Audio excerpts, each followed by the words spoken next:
The surveillance camera captured everything. Module C, Vista Detention Facility. 2:47 a.m. A grown man pressed his face against the narrow window of cell 23, tears streaming down his face as he screamed into the intercom for the 14th time that night. No one came. In the cell next door, another inmate lay awake, listening to the desperate cries echoing through the administrative separation unit. He would later testify in federal court about what he heard. About the man who smeared feces on himself just to get someone's attention. About the flooding. About the begging. About the crying. San Diego County's jail system houses over 4,400 people across 7 facilities. Between 2006 and 2020, 185 people died in these jails. The state audit called the numbers staggering. The families called it a crisis. And in the middle of it all, behind reinforced steel doors designed to isolate the most dangerous offenders, something else was happening. Something that breaks every code of conduct that prison culture demands. Men were crying. Not quietly. Not hidden under blankets the way prison protocol dictates. They were breaking down completely. Screaming. Sobbing. Flooding their cells with toilet water. Anything to be heard. Anything to be seen. This is the story of what made them cry. And more importantly, what happened when no one listened. Before we dive in, drop a comment and let us know where you're watching from. We'd love to hear from you. If you enjoy true crime stories like this, be sure to like the video, subscribe, turn on the notification bell, and share it with someone who'd love it too.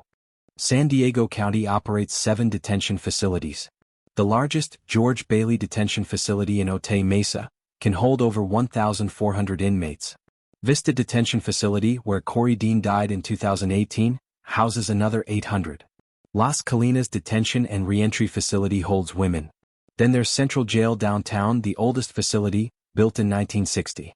By 2020, the system was hemorrhaging lives. A state audit that year didn't pull punches. San Diego County jails had the highest in-custody death rate of any major county in California. Between 2006 and 2020, 185 people died behind those walls. The numbers climbed every year.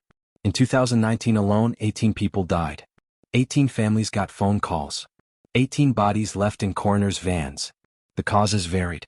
Drug overdoses, suicides, medical neglect. But investigators kept finding the same pattern. People died in administrative separation units. The places designed to isolate inmates from the general population for their safety or everyone else's. The places where crying echoed off concrete walls with no one to hear it. Administrative separation, ADSEG in prison terminology, operates under a different set of rules. 23 hours a day in your cell. 1 hour for recreation, alone in a cage. No programs. No jobs. Limited contact with other inmates. The San Diego Sheriff's Department justified it as necessary for violent offenders, gang members, people at risk of being attacked, or those with severe mental illness who couldn't function in general population. But here's what the federal lawsuits revealed. San Diego County was using ADSEG for something else entirely. For people experiencing mental health crises. For people in withdrawal. For people who needed medical attention but were too disruptive to manage in general population. They isolated them. And then they ignored them. Deputy public defenders started noticing the pattern in 2015. Clients coming into court with 1,000-yard stares. Inmates who'd been coherent weeks earlier now unable to follow basic questions. One attorney described a client who'd spent 60 days in ADSEG without a mental health evaluation. The man had deteriorated so badly he couldn't assist in his own defense. The attorney filed a motion. The judge ordered a psychiatric evaluation. The results shocked no one who'd been paying attention. Severe depression, anxiety, symptoms consistent with sensory deprivation trauma. He'd been in there for a nonviolent drug charge. Another public defender testified in federal proceedings about visiting a client in ADSEG at Vista. The man had been there 4 months. He described hearing screaming from other cells. Banging. One voice kept yelling the same thing over and over. I need help. Please. I need help. The deputy asked the corrections officer escorting her what was happening. The officer shrugged. Mental health issue. They'll handle it. No one came. Former inmates who survived ADSEG in San Diego facilities described the experience in court testimony and civil rights complaints. The isolation does something to your mind. You start talking to yourself. You lose track of time. Days blur together. The walls close in. Some guys handle it by sleeping 18 hours a day. Others exercise obsessively, doing burpees and push-ups until they collapse. And some guys break. They flood their cells by stuffing toilets with sheets, anything to get someone to respond. They refuse food. They hurt themselves.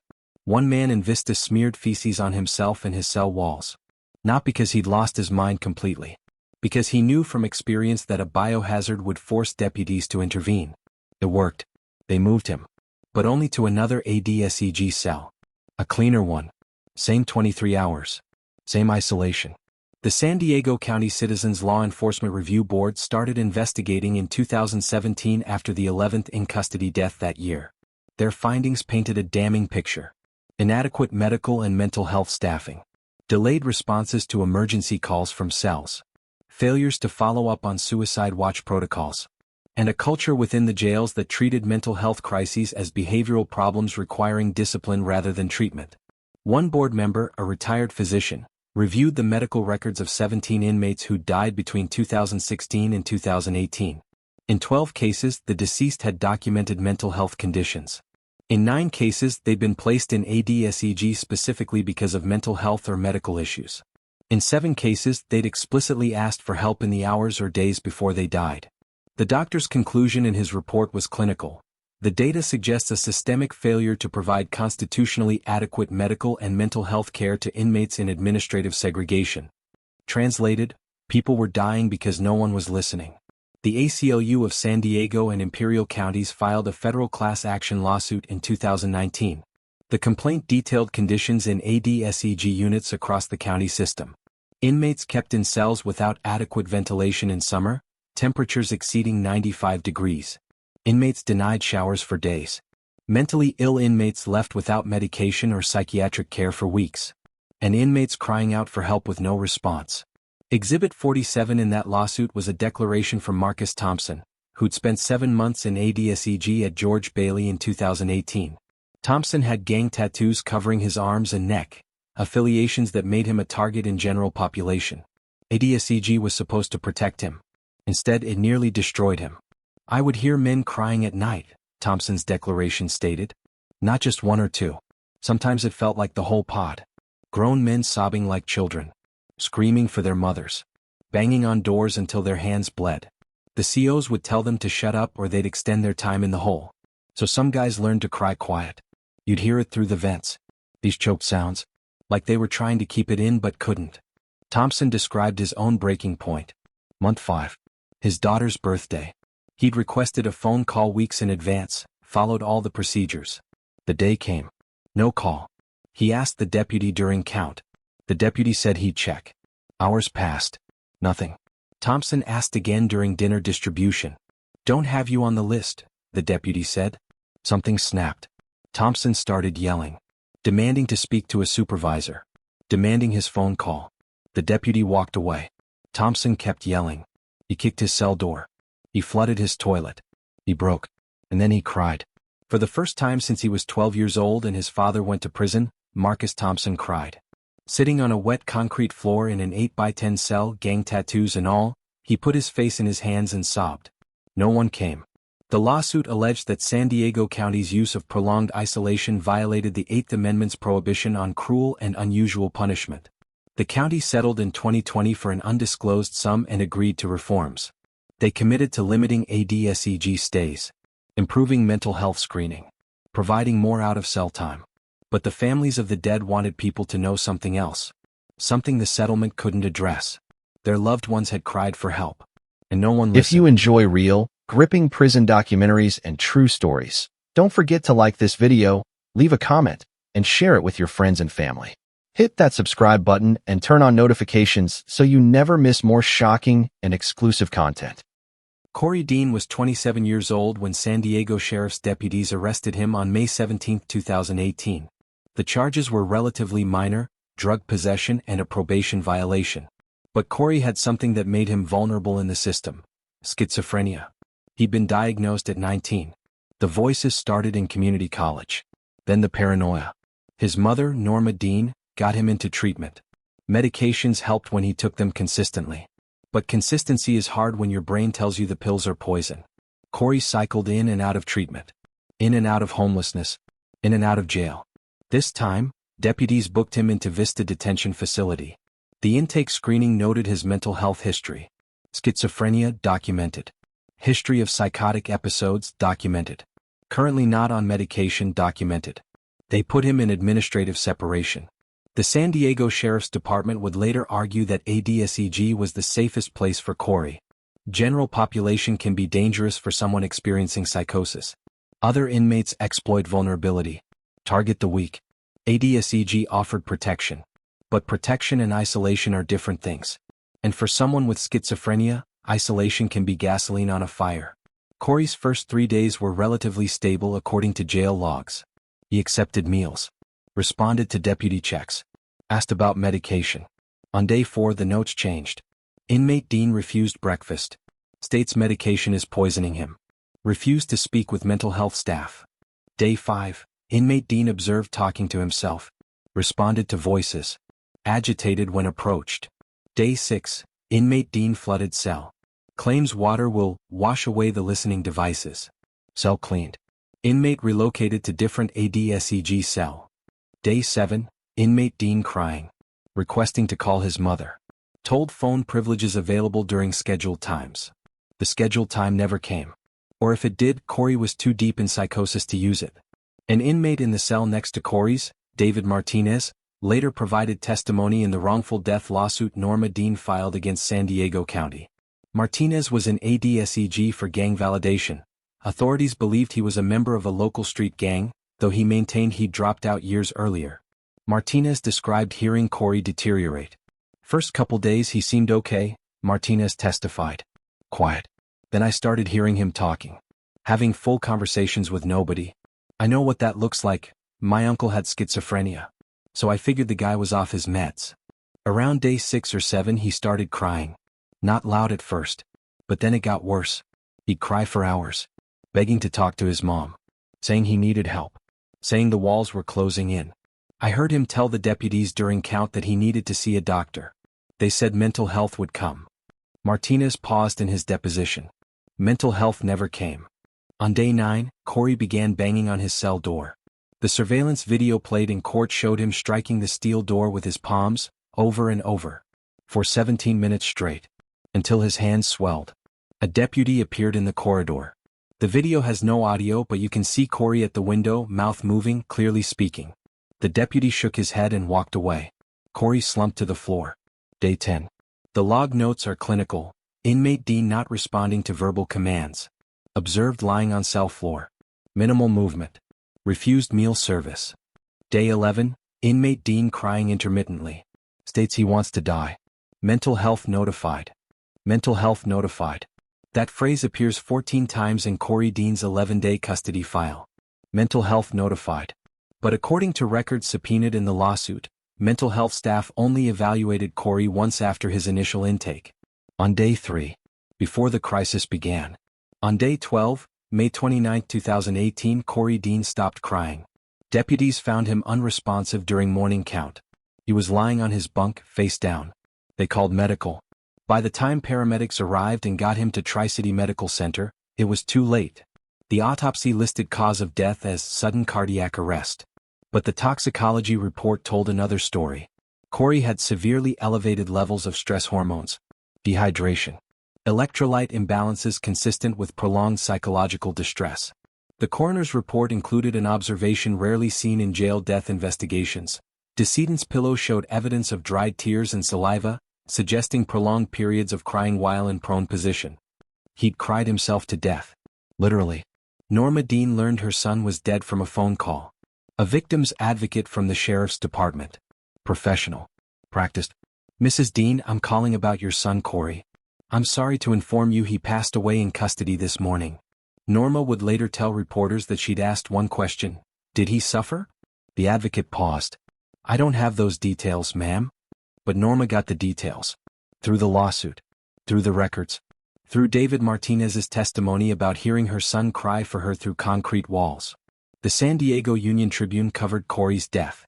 The article noted he was the 7th person to die in San Diego County jails in 2018, and it was only May. Community activists held a vigil outside Vista Detention Facility. Norma attended with a photo of Corey from high school, before the schizophrenia, before the drugs, before the system swallowed him. My son cried for help, she told the small crowd. He cried for me. He cried for anyone who would listen. And they let him die alone in a cell. The sheriff's department issued a statement. They expressed condolences. They said they take all in-custody deaths seriously. They said they were conducting a thorough investigation. They said they were committed to providing appropriate mental health care. They didn't say why mental health staff, notified 14 times, never came. The wrongful death lawsuit alleged deliberate indifference to serious medical needs. It detailed the 12 days, the documented cries for help, the failure to provide psychiatric medication, the failure to evaluate, the failure to transfer to a mental health treatment facility. San Diego County's attorneys argued that Corey's death was a tragic but unforeseeable medical event. They argued that ADSEG was appropriate given his mental state. They argued that staff followed protocols. David Martinez's testimony contradicted that. So did the logs. So did the surveillance footage of Corey banging on his door while a deputy walked away. The county settled the lawsuit in 2020 for $1.7 million. No admission of wrongdoing. A line in a budget. Norma Dean told reporters the money meant nothing. She wanted accountability. She wanted the people who heard her son cry and did nothing to face consequences. No one was disciplined. No one was fired. No criminal charges were filed. But Norma Dean made sure people knew her son's name. She testified before the Board of Supervisors. She spoke at community meetings. She joined with other families who'd lost loved ones in San Diego jails. And she told Corey's story. About the 27-year-old man with schizophrenia who spent 12 days in an 8x10 cell, crying for his mother until his heart gave out. Because someone needed to listen. Even if it was too late. The Vista detention facility still operates. Administrative separation still houses inmates with mental illness. The reforms promised in the settlement included mental health training for deputies, faster response protocols, and limits on ADSEG placement for mentally ill inmates. But in 2021, 3 years after Corey Dean died, another man with schizophrenia died in ADSEG at Vista.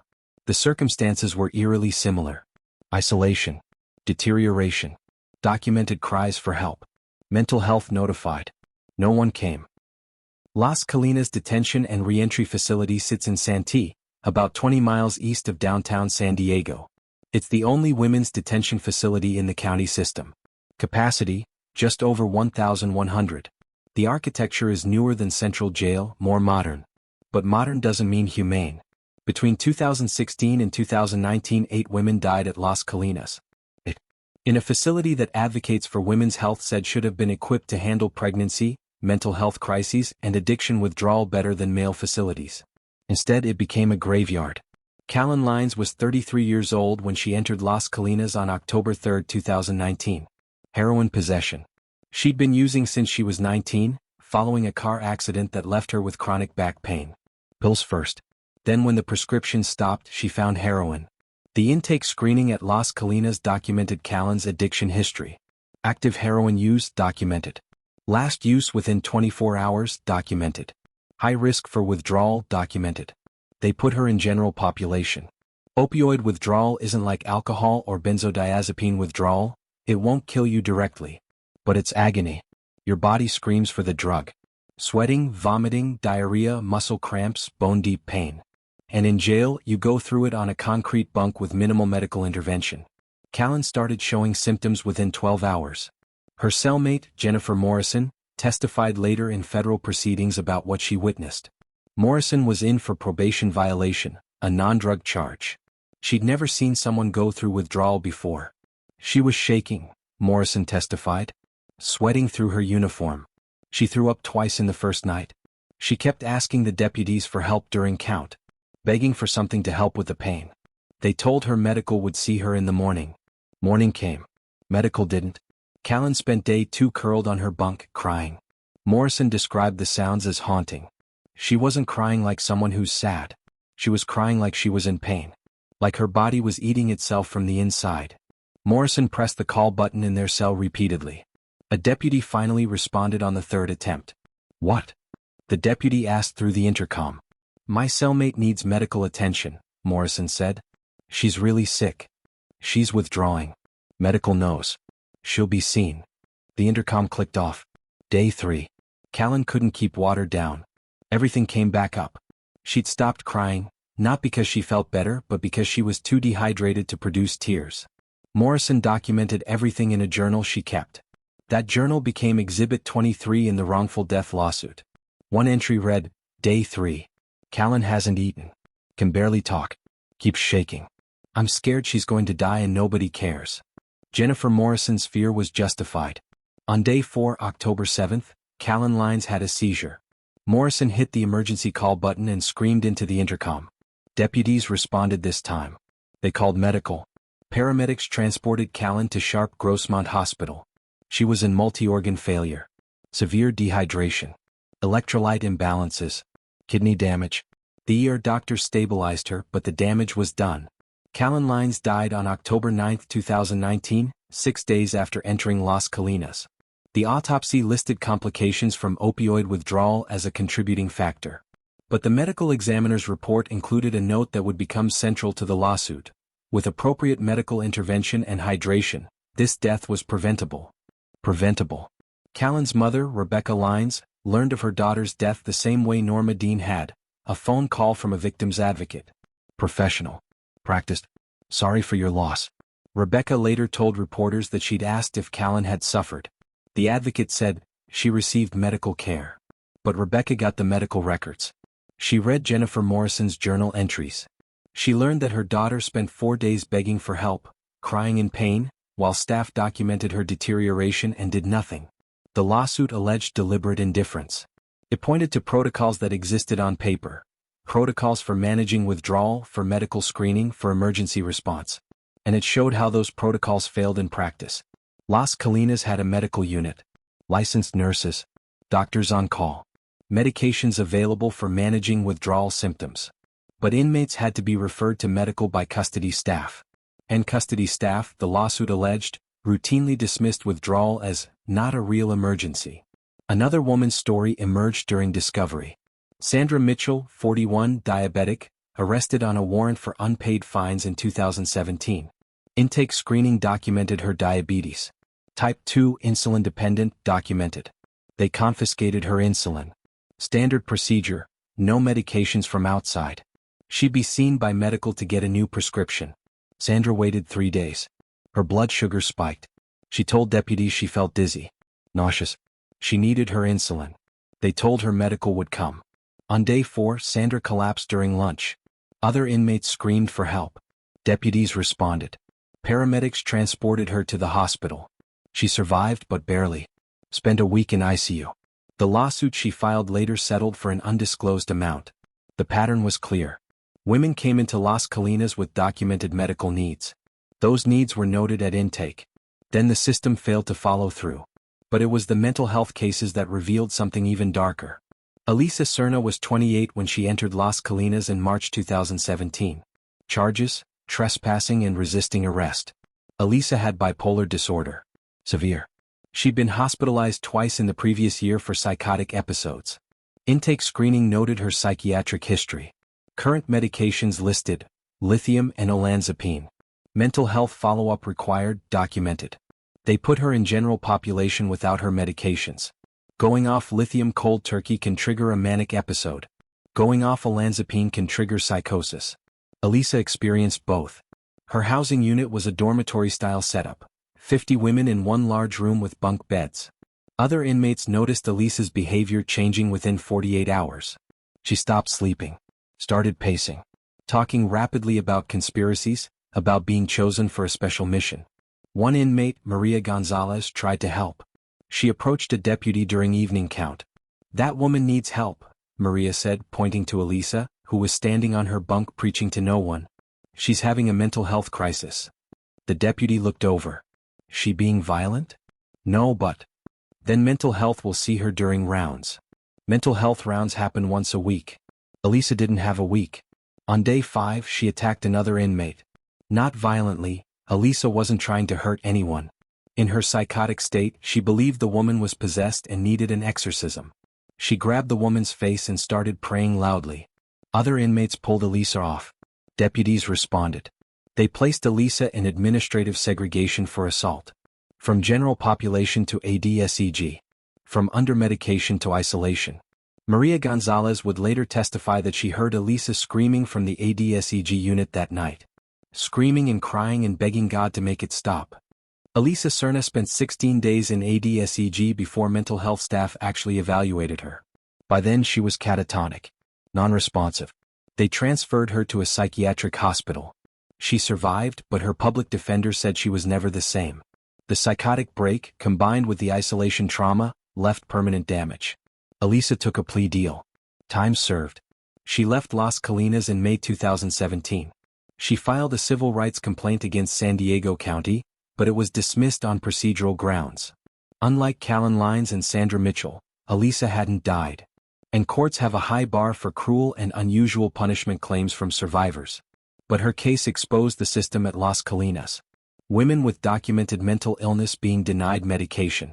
Women in crisis being isolated instead of treated. Women crying for help while staff checked boxes on forms that said, mental health notified.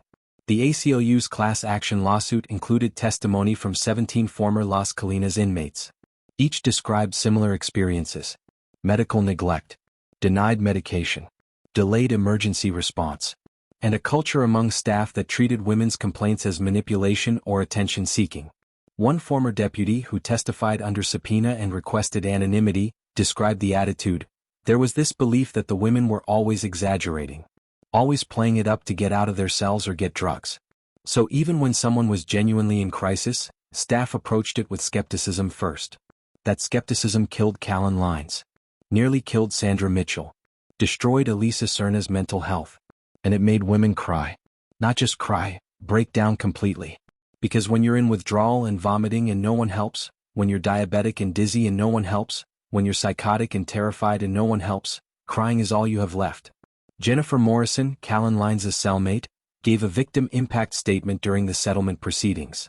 She described the guilt she still carried. I heard her crying. I saw her suffering. I did everything I was supposed to, called for help, pressed the buttons, advocated for her. And it didn't matter. She died anyway. Morrison paused. The worst part was hearing other women in other cells going through the same thing. Withdrawal, panic attacks, whatever. Crying and begging. And knowing that calling for help probably wouldn't help them either. Las Colinas implemented reforms after the 2019 lawsuit settlement.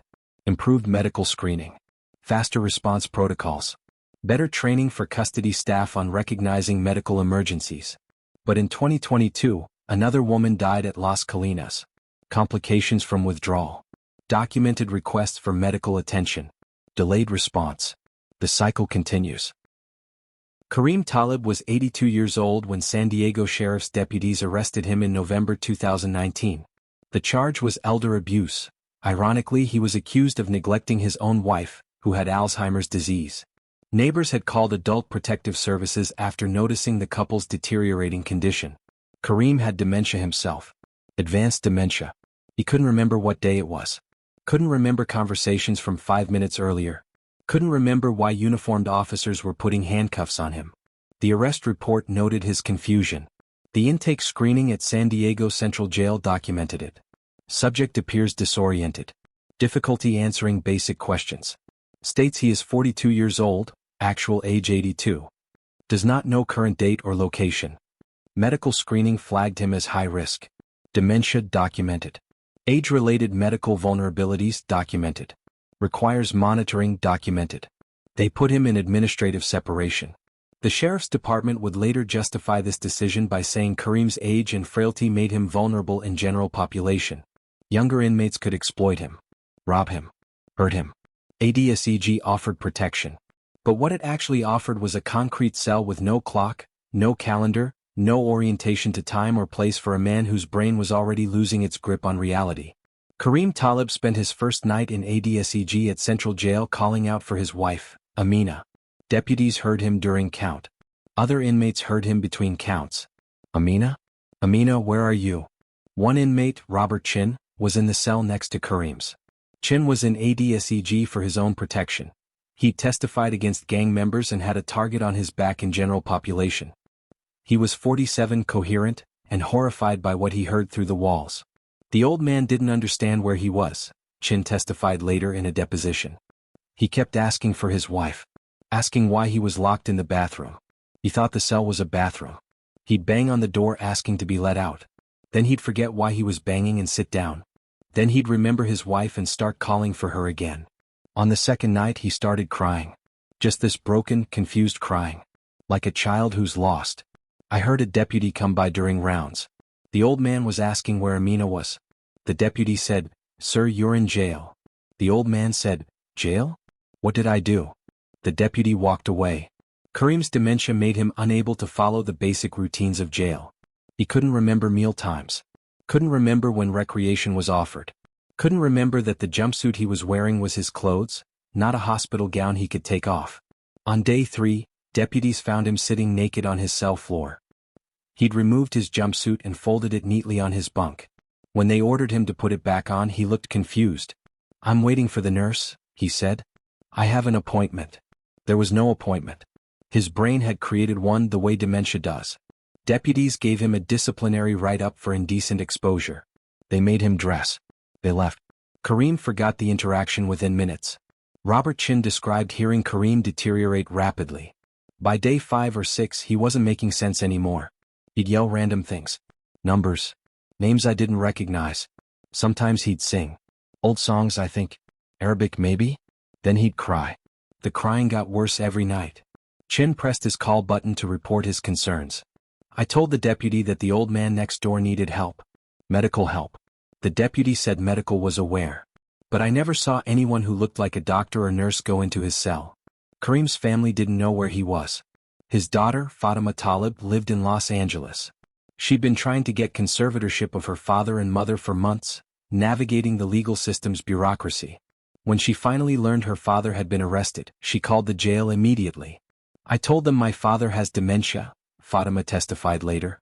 "I said he cannot be in general jail population, he needs to be in a medical facility. They told me he was in a special unit for vulnerable inmates and was being monitored." Monitored. That word appears 37 times in Karim Talib's custody file. Subject is being monitored. Medical monitoring in place. Continued monitoring required. But monitoring isn't treatment. And isolation isn't care. On day 8, Karim stopped eating. Not as a protest, he simply forgot that food was food. Deputies noted that he refused his breakfast tray. Then lunch. Then dinner. On day 9 they noted the same. On day 10 a different deputy wrote, "Inmate Talib appears lethargic. Minimal response to verbal commands. Meal refusal continues." Medical was notified. A nurse saw Karim on day 11. Her notes described an 82-year-old man who was confused, dehydrated, and unable to communicate coherently. She recommended immediate transfer to a hospital for evaluation. The transfer didn't happen for another 2 days. By the time paramedics transported Karim to UCSD Medical Center on day 13, he was in acute renal failure, severe dehydration, malnutrition. He'd lost 12 pounds in less than 2 weeks. Doctors stabilized him. Started 4 fluids. Treated the kidney failure. But the hospitalization revealed something else. Karim had developed aspiration pneumonia.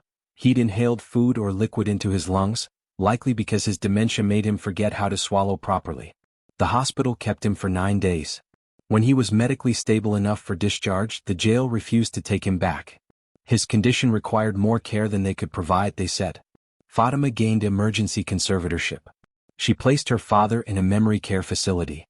He survived, but the 13 days in ADSEG had caused permanent damage.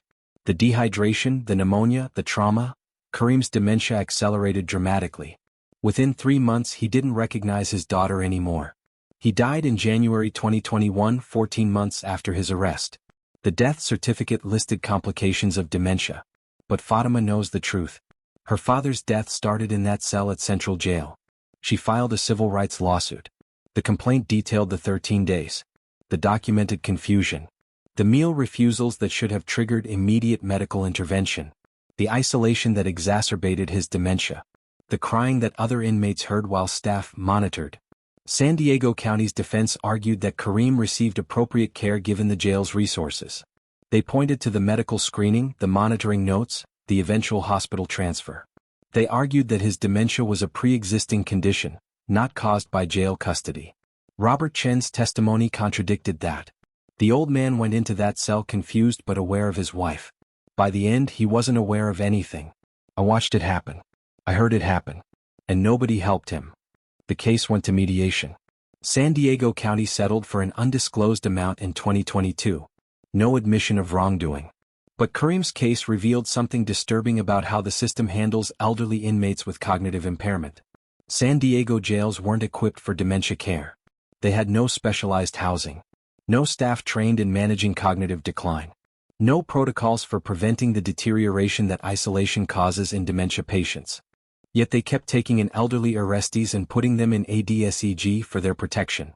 After Karim, there was James Morrison, 76, dementia, arrested for public intoxication. Spent 11 days in ADSEG at Vista before his family could bail him out. Witnesses described him crying and begging to go home. Then Eleanor Martinez, 71, early-stage Alzheimer's, arrested on a warrant for an unpaid traffic ticket from 3 years earlier. She didn't remember getting the ticket. Didn't remember the court date. Spent 5 days in ADSEG at Las Colinas before a judge released her on her own recognizance. Her daughter described her as destroyed by the experience. The California state audit that examined San Diego County jails in 2020 included a section on elderly inmates. It found that the county had arrested and detained 387 people over age 65 between 2016 and 2019. Of those, 127 had documented cognitive impairment or dementia. Of those 127, 94 spent time in administrative segregation. The audit's conclusion: the practice of housing elderly inmates with dementia in isolation units is potentially harmful and raises serious constitutional questions. Potentially harmful. Karim Talib could have told them it was definitely harmful. So could Robert Chin, who still remembers hearing an 82-year-old man cry for his wife night after night while deputies walked past his door. "I've seen a lot in jail," Chin said in his deposition. Violence. Overdoses. Guys losing their minds. But listening to that old man break down, knowing he had no idea where he was or why no one was helping him, that's the thing that haunts me. On the worst nights he'd cry for hours. Not loud. Just this quiet, steady crying. Like he'd given up on anyone hearing him but couldn't stop himself. I wanted to help. I wanted to tell him it would be okay. But I was in a cell too. All I could do was listen. So I listened to an old man with dementia cry himself to sleep. And I wondered, what kind of system does this to people? Fatima Talib asked the same question. She asked it in her lawsuit. She asked it in interviews with reporters. She asked it in testimony before the Board of Supervisors. No one gave her an answer that made sense. The San Diego Sheriff's Department implemented new protocols in 2021 for handling elderly inmates with cognitive impairment. Enhanced screening. Faster medical review. Limitations on ADSEG placement. But the protocols don't bring Karim back. Don't restore the memories dementia and trauma stole. Don't erase the 13 days he spent terrified and confused in a concrete cell, crying for his wife while staff checked boxes on monitoring forms. Karim Talib was 82 years old. He had dementia. He was arrested for a crime rooted in his own medical condition. And the system that took him into custody lacked the basic humanity to recognize that isolation would destroy him. So he cried. For Amina. For home. For someone to explain what was happening. And nobody came. Daniel Marroquin was 19 years old when he entered George Bailey Detention Facility in August 2017. Charges: armed robbery. He and 2 other teenagers had held up a convenience store in National City.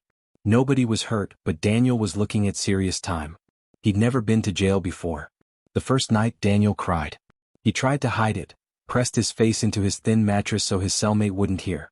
But his cellmate, a 40-year-old career criminal named Marcus Williams, heard anyway. First time? Marcus asked. Daniel nodded, not trusting his voice. It gets easier, Marcus said. It was a lie, but a kind one. Daniel came from a close family. His mother, Rosa Marroquin, visited every week. His younger sister wrote him letters. His grandmother sent him money for commissary. These connections were supposed to help. Supposed to keep him grounded while he waited for trial. Instead, they became the thing that broke him. The incident happened on week 6.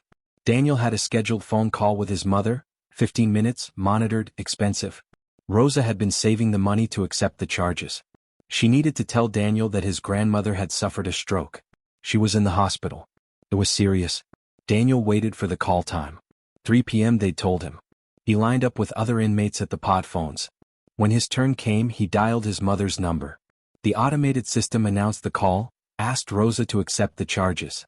She didn't answer. Daniel tried again. Same result.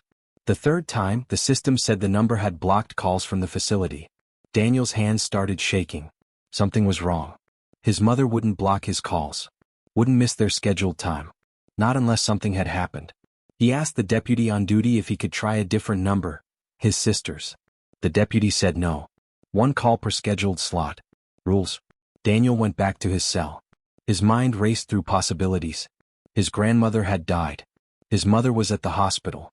Something terrible had happened and he was locked in a cell and couldn't find out what. The anxiety built all afternoon. At dinner count, Daniel asked the deputy if he could make an emergency call. The deputy said to file a request form.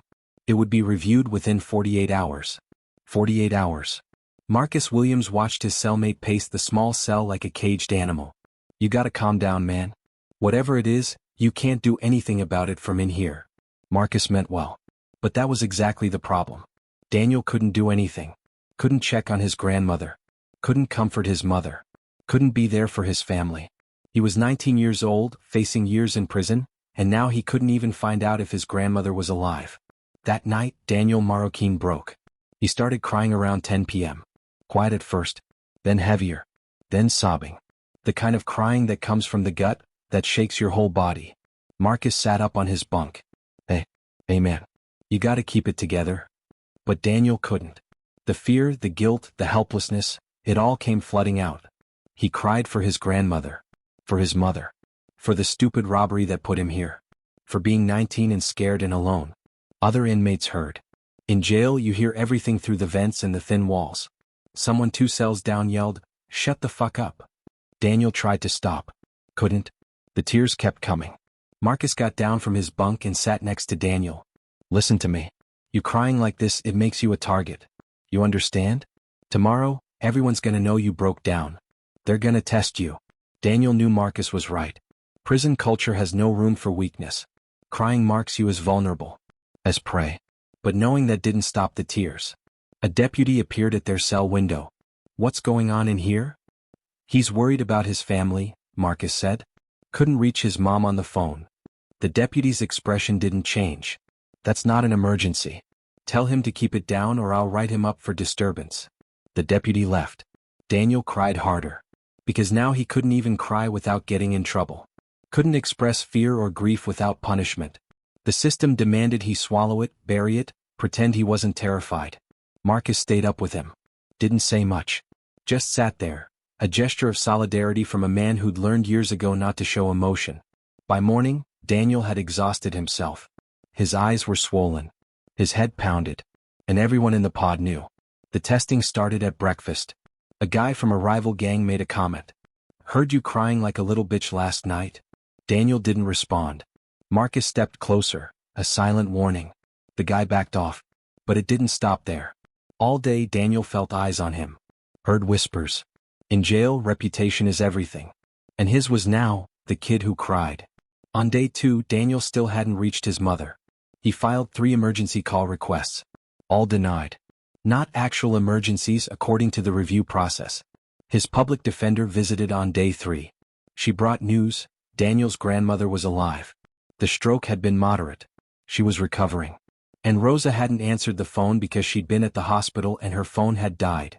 Simple explanation. But it had cost Daniel 3 days of anguish and his reputation in the pod.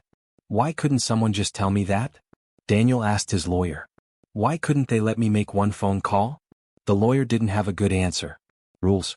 Procedures. Bureaucracy. The system wasn't designed to accommodate human emotions like worry and fear.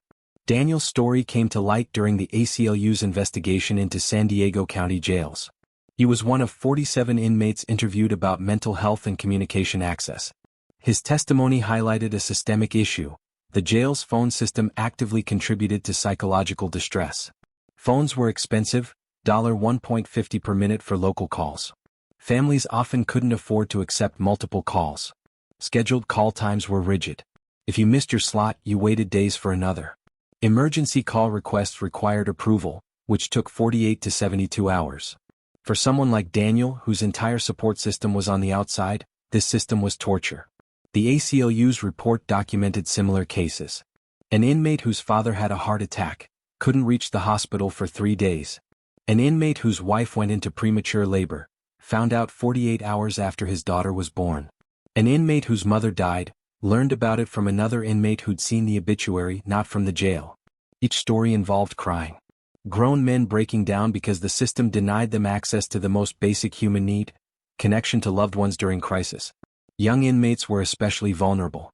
First-timers like Daniel, who hadn't yet developed the emotional armor that long-term inmates build. The report found that inmates under 25 were 3 times more likely to experience acute psychological distress related to family separation, and that distress manifested in tears. James Chin was 22 when he entered Vista Detention Facility on drug charges in 2018. His mother was his only family. His father had died when James was 15. She visited every week without fail. Until she couldn't. She was diagnosed with cancer. Stage 3. Started chemotherapy. The treatment made her too sick to travel. James's weekly visits stopped. He called her, but hearing her weak voice on the phone, hearing the pain she tried to hide, destroyed him. He started having panic attacks. Couldn't eat. Couldn't sleep. One night, his cellmate found James curled in a ball on the cell floor, crying and hyperventilating. The cellmate called for help. A deputy responded, took one look at James and called medical. Medical sent him to ADSEG for observation. Isolation. For a 22-year-old whose mother was dying and who needed connection more than ever, they prescribed isolation. James spent 12 days in ADSEG. His mother died on day 9. The jail chaplain told him. James didn't make a sound. Didn't cry. Just nodded. But that night, his neighbors in ADSEG heard him. Heard James Chin cry for his mother with the kind of grief that has no bottom. An inmate named Robert testified about it later. That sound, I'll never forget it. It wasn't just crying. It was this animal sound. Like his soul was being ripped out. It went on for hours. I kept waiting for someone to help him. Nobody came. James Chin survived. Got released 6 months later, after his mother's death. A community organization that supports formerly incarcerated youth tried to help him reintegrate. Their counselor reported that James had severe PTSD from his incarceration, specifically from being isolated while grieving his mother. He says he can still feel that cell, the counselor wrote in a case report. Says he wakes up thinking he's back there. The worst part, he says, was crying and knowing his mother would have wanted to comfort him but she was dead and he was alone. The trauma of being unable to cry freely, of being punished for grief, of being isolated during the worst moment of his life, it stayed with James long after the jail doors opened. These stories, Daniel's, James's, and dozens of others documented in lawsuits and investigations, reveal a brutal truth about the San Diego jail system. It didn't just house people. It actively severed their connections to the outside world. And when that severing caused psychological breakdown, when it made grown men cry from despair and fear and grief, the system's response was punishment or isolation. Never comfort. Never compassion. Never the basic human acknowledgement that pain is real and tears are valid. Marcus Williams, Daniel's cellmate, was released in 2019 after serving 3 years. He gave an interview to a criminal justice reform podcast. The host asked him what surprised him most about jail. How many guys I heard crying, Marcus said. And I don't mean punks or weak dudes. I mean hard guys. Gang members. Lifers. Everybody cries in there eventually. Usually at night when they think nobody can hear. But you hear it. Through the walls, through the vents. It's like this constant background noise, the sound of men breaking. And the crazy thing is we all pretend we don't hear it. Because acknowledging it means acknowledging that we're all vulnerable. That jail doesn't just take your freedom. It takes your dignity, your connections, everything that makes you human. So yeah, guys cry. They cry a lot. And the system counts on nobody talking about it. But people did talk about it. Families like Rosa Marroquin, who testified about watching her son deteriorate because he couldn't reach her when he needed her most. Advocates who documented the psychological toll of communication barriers. Lawyers who argued that denying inmates access to family during emergencies constituted cruel and unusual punishment. The lawsuits and advocacy led to some changes. San Diego County reduced phone rates in 2021, from $1.50 per minute to 25 cents. They implemented faster emergency call approvals. They trained staff to recognize acute psychological distress. But those changes came too late for Daniel Marroquin, who spent 3 days thinking his grandmother was dead. Too late for James Chin, who grieved his mother in isolation. Too late for the hundreds of men who'd cried themselves to sleep in San Diego jails, desperate for connection, punished for their vulnerability. The system broke them. And then it looked away while they cried. The question isn't whether prisoners in San Diego cried. The evidence is overwhelming, they did.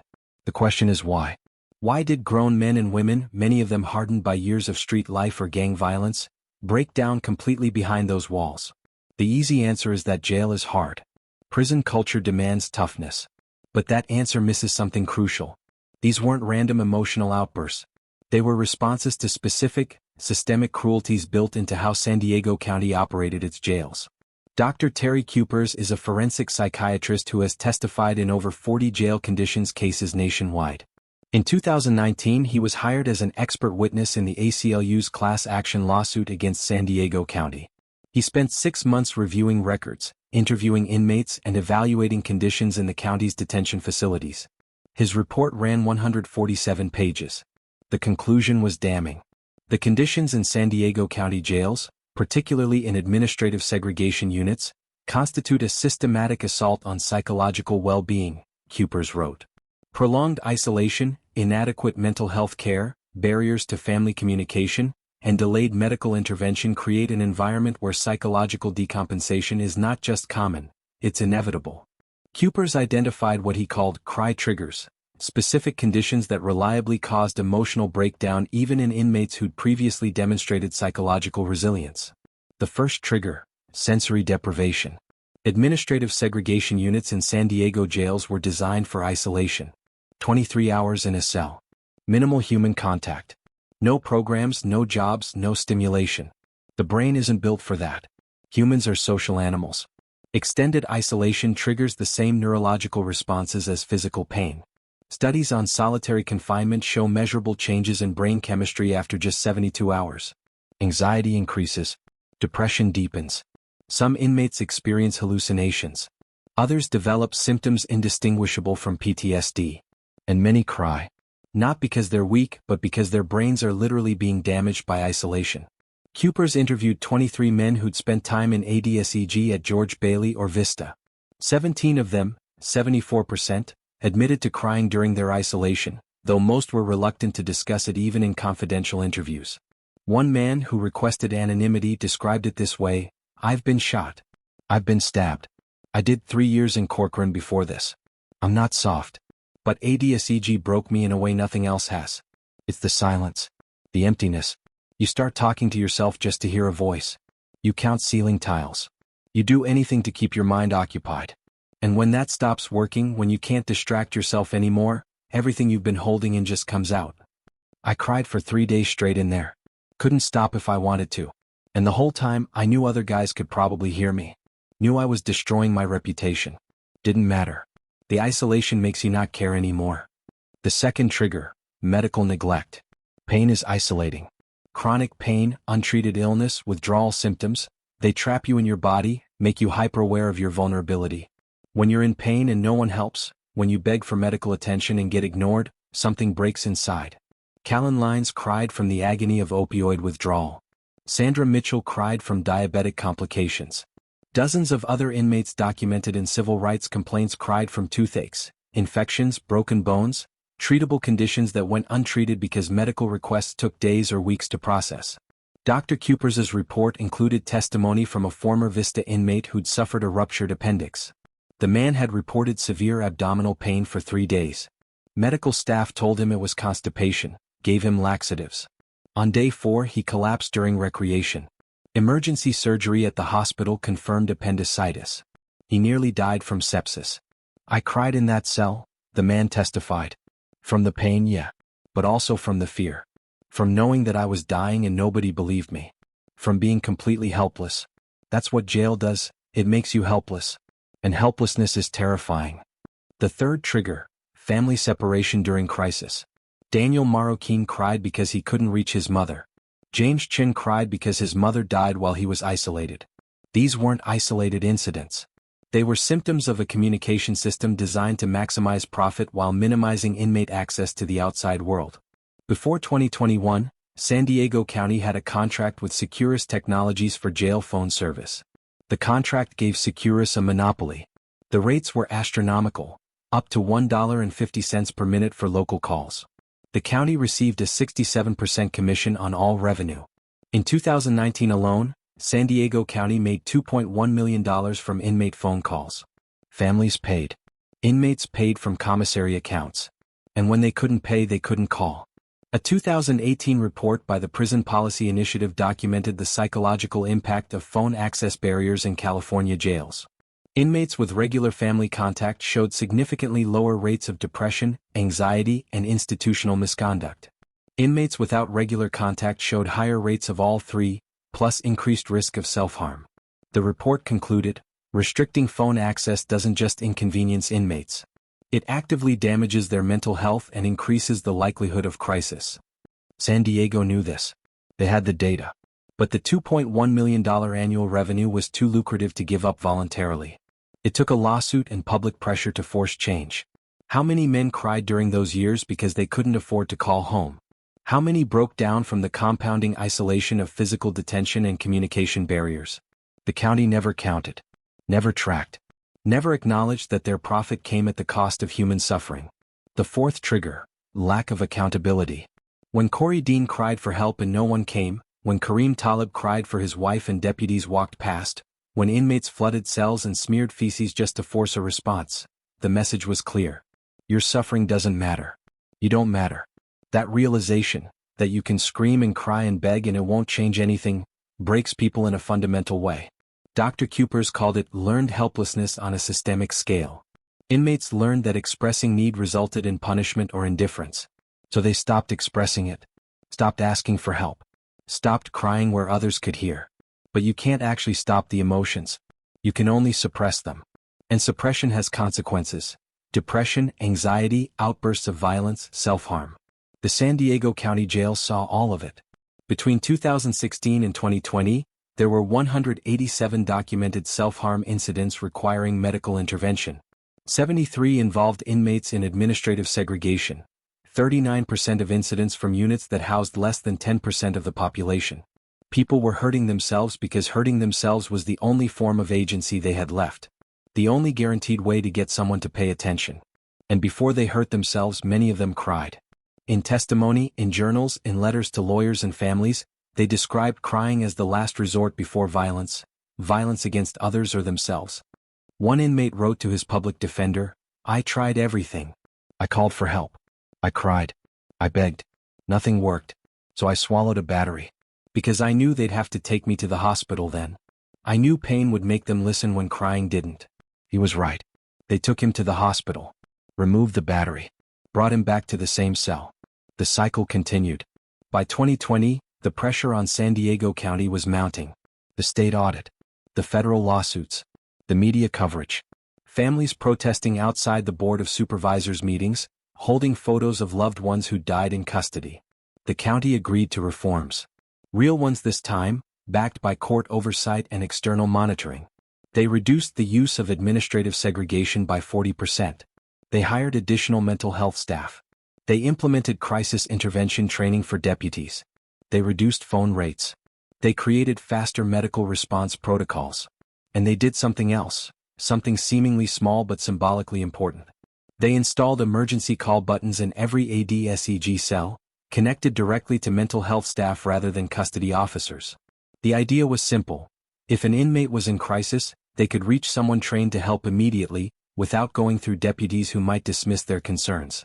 In the first 6 months after installation, those buttons were pressed 1,847 times. That's 10 times per day across all facilities. 10 daily moments where someone was desperate enough to literally press a panic button. How many of those people were crying when they pressed it? The county doesn't track that. But mental health staff who responded reported that approximately 60% of calls involved inmates in acute emotional distress, which almost always included tears. The buttons didn't solve everything. Systemic problems don't have button-sized solutions. But they represented something important. Acknowledgement that the crying was real, that the crises were real, that human beings in cages still deserve to be heard. Some inmates remained skeptical. Marcus Williams, interviewed after his release, said, "A button's nice. But what matters is whether someone comes when you push it. Whether they actually help when they get there. I've seen too many reforms that look good on paper but don't change anything on the ground." He had a point. Reforms fail when they're performative rather than substantive. when they're designed to deflect criticism rather than address root causes. But some changes stuck. By 2023, the in-custody death rate in San Diego County jails had dropped by 35% from its 2019 peak. Mental health evaluations in ADSEG increased by 200%. Phone complaints related to access dropped by 70%. The numbers suggest that fewer people are crying from neglect now than before. That's progress. But it's progress born from lawsuits and bad publicity, not from institutional compassion. The San Diego County Sheriff's Department never acknowledged wrongdoing, never apologized to families, never disciplined staff for the documented failures that killed Corey Dean, Colinas, and others. They settled lawsuits. They implemented reforms. They moved on. But the families can't move on. Norma Dean still has Corey's photo on her wall. Rebecca Lyons still has Callan's letters from before she got arrested. Fatima Talib still remembers her father's voice, confused and scared, on the phone from jail. These families know why their loved ones cried. They cried from pain, from fear, from isolation, from helplessness, from the realization that the system they were in didn't see them as fully human. And they cried because, sometimes, crying is the only honest response to cruelty. Dr. Kupers concluded his expert report with an observation that cuts through all the legal language and bureaucratic justifications. When a society cages human beings and then ignores their cries for help, it reveals something fundamental about that society's values. The question isn't why inmates cry. The question is why we, as a society, allow them to cry unheard. San Diego County jails don't operate in a vacuum. They're funded by taxpayer money, overseen by elected officials, staffed by people who live in the community. The cruelty isn't accidental. It's structural. Built into budgets that prioritize revenue over care. Built into staffing models that minimize costs. Built into a criminal justice system that treats human suffering as an acceptable cost of punishment. What made prisoners cry in San Diego? The system made them cry. The isolation, the neglect, the barriers, the indifference, all carefully maintained year after year despite mountains of evidence that it was destroying people. Some prisoners are violent. Some committed terrible crimes. That's true. But cruelty in response to crime isn't justice. It's just more cruelty. And the crying proves it. Because people don't cry from justice. They cry from pain. The men and women in San Diego County jails cried because they were in pain.